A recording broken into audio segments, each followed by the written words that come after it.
Hello दोस्त। मेरा नाम आलोक रंजन और फ्रेंड्स एकेडमी में आपका स्वागत है। आज हम पॉलिटी की क्लास लेकर उपस्थित हुए हैं और आज हम इंट्रो क्लास के तौर पे ही लेंगे। और मेरा पहला क्लास जो होगा भारतीय संविधान एवं राज्य व्यवस्था से होगा। तो आज हम समझेंगे कि इसके ऐतिहासिक पृष्ठभूमि कैसा रहा, कैसे संविधान की जरूरत पड़ी, स्वतंत्रता कैसे मिली। ये ऐतिहासिक पृष्ठभूमि होते हैं और कुछ इतिहास के पार्ट्स होते हैं, जैसे regulating act, Pitt's India act, charter अधिनियम एक्ट। इस तरह के हम क्लियर करते हैं पॉलिटिक या संविधान बने कैसे, इन सब बातों पर विचार। तो भारतीय संविधान एवं राज्य व्यवस्था को पहले ऐतिहासिक पृष्ठभूमि जान जाते हैं कि संविधान की आवश्यकता किसी भी देश के लिए संवैधानिक विकास कितना जरूरी होता है। ठीक है, तो भारत का संवैधानिक विकास के बारे में किसी भी देश का, या भारत हो, अमेरिका हो, या जितने भी जहाँ भी संविधान लागू हुए वहाँ की बात होती है। तो संविधान किसी भी देश की क्या होती है ना, सर्वोच्च विधि होती है। तो सुप्रीम लॉ होता है। देश की संपूर्ण राजनीतिक एवं प्रशासनिक व्यवस्था संविधान के अनुसार ही संचालित की जाती है। ठीक है, तो किसी भी देश के संविधान के शासन में मूलभूत आदर्श के संकेत मिलता है। साथ भी यह स्पष्ट होता है, साथ ही यह स्पष्ट हो जाता है कि सरकार के विभिन्न अंग किस प्रकार से कार्य करते हैं, संस्थाओं के बीच किस प्रकार से संबंध, अंतर संबंध, शक्ति संतुलन होगा। संविधान सरकार के साथ जनता के संबंधों का भी निर्धारण करती है। तो हम इसी बात पे आज चर्चा करने वाले हैं और आज हम स्टार्ट करते हैं। भारतीय प्रतिनिधियों द्वारा क्या किया गया था, भारतीय संविधान का निर्माण किया गया था, जो संविधान सभा द्वारा निर्मित एक संविधान सभा था। ठीक है, तो सबसे पहले हम जानते हैं रेगुलेटिंग एक्ट के बारे में। ठीक है, तो रेगुलेटिंग एक्ट 1773 के बारे में बात करेंगे। तो ये क्या था, तत्कालीन प्रधानमंत्री जो थे उस समय के, लॉर्ड नॉर्थ नाम करके था उनका, लॉर्ड नॉर्थ नाम था उनका। तो उनके द्वारा एक सिफारिश की गई थी। 1773 ईस्वी में पारित एक एक्ट को रेगुलेटिंग एक्ट की संज्ञा दिया गया था। ठीक है, इस अधिनियम के द्वारा क्या हुआ था कि बंगाल के गवर्नर को, इस अधिनियम के द्वारा बंगाल के गवर्नर को गवर्नर जनरल कहा जाने लगा 1773 में। ठीक है, उसके बाद बंगाल के पहले जो गवर्नर जनरल बने वारेंगे हेस्टिंग थे। ठीक है, अधिनियम के अंतर्गत, इस अधिनियम के अंतर्गत कलकत्ता में 1774 ईस्वी में एक उच्चतम न्यायालय की स्थापना की गई, जिसमें एक मुख्य न्यायाधीश और 3 अन्य न्यायाधीश थे। ठीक है, तो इसमें कुछ कॉमन फैक्ट्स भी होते हैं, बहुत से बुक में दिए रहते हैं। तो उसमें था सर एलिजा इम्पे, कलकत्ता स्थित उच्च न्यायालय के क्या थे, प्रथम मुख्य न्यायाधीश थे। ठीक है, तो ये Pitt's India act, sorry regulating act 1773 है। अब हम दूसरे टॉपिक की ओर चलते हैं, इसी के क्रम में जो सिलसिलेवार चलते हैं हम। तो पिट्स इंडिया एक्ट हम बात करेंगे, पिट्स इंडिया एक्ट के बारे में।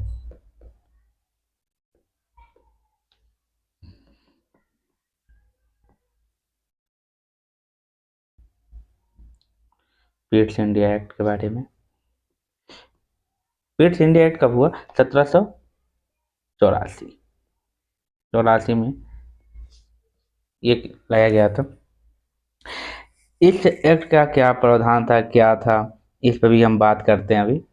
तो इस एक्ट के अंतर्गत एक नियंत्रण बोर्ड, इस नियंत्रण बोर्ड की स्थापना की गई। ठीक है, तो हम बात करते हैं पिट्स इंडिया एक्ट के बारे में। तो क्या था, इस एक्ट के अंतर्गत एक नियंत्रण बोर्ड की स्थापना की गई, जिसे बोर्ड ऑफ कंट्रोल के नाम से जाना जाता था। बोर्ड ऑफ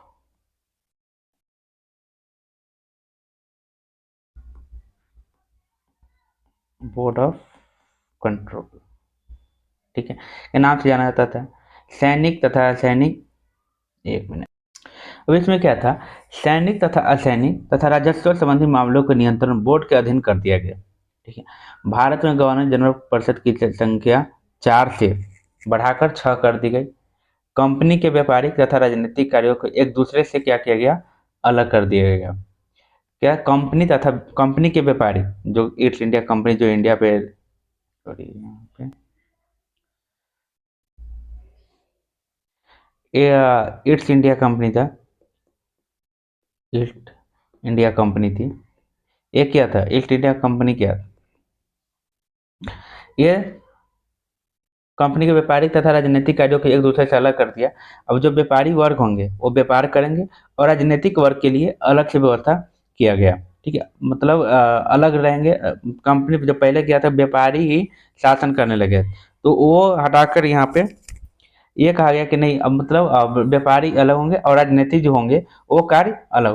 तो पिट्स इंडिया एक्ट जो था ये तत्कालीन प्रधानमंत्री विलियम पिट द्वारा ये प्रस्तुत किया गया था। ठीक है, तो इसलिए इसको पिट्स इंडिया एक्ट के नाम से भी जाना जाता है। मैं कुछ स्लाइड बना लेता हूँ, फिर आपके बीच उपस्थित हूँ। तो भारत का संवैधानिक जो विकास हुआ उसके बारे में हम जानते हैं। तो ईस्ट इंडिया कंपनी के अंतर्गत, ठीक है, एक स्लाइड मैंने लिया ईस्ट इंडिया कंपनी के अंतर्गत और दूसरा लिया मैंने ब्रिटिश क्राउन के अंतर्गत। ये क्राउन लिखा हुआ है, शॉर्ट में लिख दिया था मैंने, ब्रिटिश क्राउन के अंतर्गत। तो रेगुलेटिंग एक्ट जो था 1773 का, जो रेगुलेटिंग एक्ट था वो ईस्ट इंडिया कंपनी के अंतर्गत आया था। ठीक है, पिट्स इंडिया एक्ट 1784 में रेगुलेटिंग एक्ट लिखता हूँ, are, short name R A 1773। ठीक है, ठीक है, उसके बाद Pitt's India act, Pitt's India act 1784, दो हो गए। और चार्टर एक्ट 1793, सी एक्ट 1793। उसके बाद चार्टर एक्ट 1813,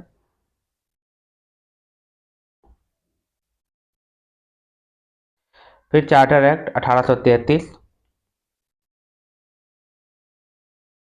ठीक, फिर चार्टर एक्ट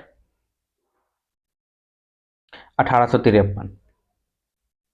ये जितने भी थे ये सब ईस्ट इंडिया कंपनी के अंतर्गत आए थे। ठीक है, और जो ब्रिटिश ब्रिटिश क्राउन के अंतर्गत की बात करते हैं, जब हम ब्रिटिश क्राउन अंतर्गत बात करते हैं तो भारत शासन अधिनियम 1858, हम एक लिख देते हैं यहाँ पर, भारत शासन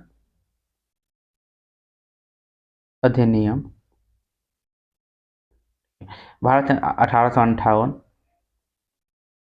ये जो थे ब्रिटिश क्राउन के अंतर्गत आए थे। भारत परिषद अधिनियम, भारत परिषद अधिनियम, ये भी आए थे किसके अंतर्गत, ब्रिटिश क्राउन के अंतर्गत 1861 में। ठीक है, उसके बाद भारत परिषद अधिनियम एक आया था 1892 में। भारत परिषद अधिनियम 1909, भारत शासन अधिनियम, मैं यहाँ पे लिखता हूँ भारत, 1861 में एक आया था, 92 में आया था, और एक आया था 1909 भारत परिषद अधिनियम, ये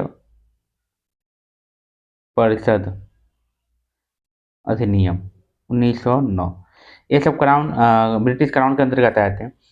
और भारत शासन अधिनियम, ये बहुत इंपॉर्टेंट था, भारत शासन अधिनियम, भारत में कैसे शासन किया जाए, कैसे हो यहाँ के नियमावली बनेंगे, इस तरह का जो था ये ब्रिटिश क्राउन के अंतर्गत आया था 1919 में। ठीक है, तो हम नेक्स्ट पेज लिया है यहाँ पे। और भारत शासन अधिनियम 1935, भारत शासन अधिनियम 1935, फिर भारतीय स्वतंत्रता अधिनियम 1947, ये क्या थे, ब्रिटिश क्राउन के अंतर्गत ये आए हुए थे जितने भी थे। अब हम एक एक पे बात करते चलेंगे। 1786 का अधिनियम था, वो कैसा था, क्या था उसमें। ठीक है, तो पहला एक लेते हैं हम 1700, यहाँ पे एक मिनट,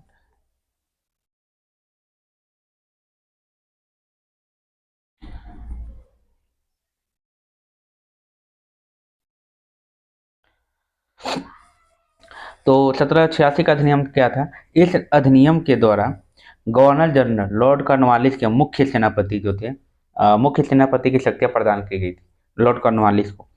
ठीक है, विशेष परिस्थितियों में गवर्नर जनरल, विशेष परिस्थिति होंगे यानी जैसे मान लीजिए वार की सिचुएशन आ गया या कैसे भी कोई भी सिचुएशन आ रहे हैं जो शासन में रुकावट दे रहा है, तो उसके लिए किया गया था, गवर्नर जनरल को अपनी परिषद को जो उनकी एक परिषद बनाई गई थी, जिसमें कुछ समितियां होते थे, कुछ लोग होते थे, रद्द करने का अधिकार इनको प्राप्त कर दिया गया था। कितने में?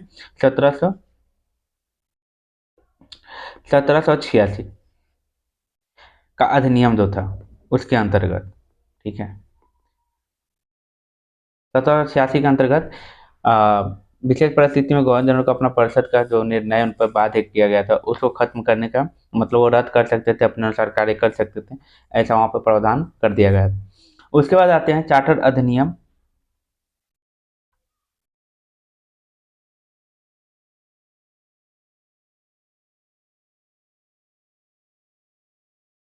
चार्टर अधिनियम 1793। चार्टर अधिनियम 1793। अब इस क्या था, इस एक्ट के अंतर्गत कंपनी के व्यापारिक अधिकारियों को जो अधिकार थे, उनके कंपनी के व्यापारिक अधिकार थे 20 वर्षों के लिए, कंपनी के व्यापारिक अधिकार को 20 वर्षों के लिए क्या किया गया था, बढ़ा दिया गया था,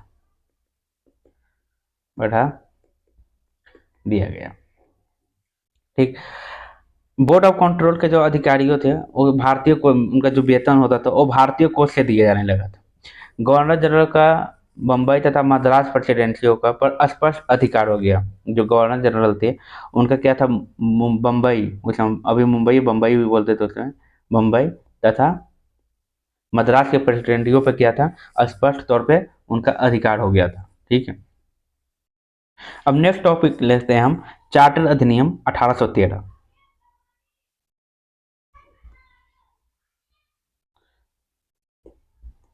चार्टर अधिनियम 1813। इसमें क्या हुआ था, इस एक्ट के द्वारा कंपनी को व्यापारिक अधिकार, एक जो एकाधिकार था, व्यापारिक एकाधिकार, तो समाप्त कर दिया गया। परंतु उसमें क्या था ना, चीन के जो व्यापार थे, चाय के व्यापार के लिए एकाधिकार उनका बना रहा। ठीक है, कंपनी ने यहाँ पे जो उनका व्यापारिक अधिकार था एक छीन लेना, तो कंपनी ने विरोध किया, और जो वहाँ के ब्रिटिश है जो पार्लियामेंट जो चलते थे, वो उसमें कुछ इनके लोग होते थे जो इस पे आवाज़ उठाते रहते थे और इनकी बात सुनना पड़ता था, क्योंकि ये लोग फंडिंग करते थे वहाँ पे।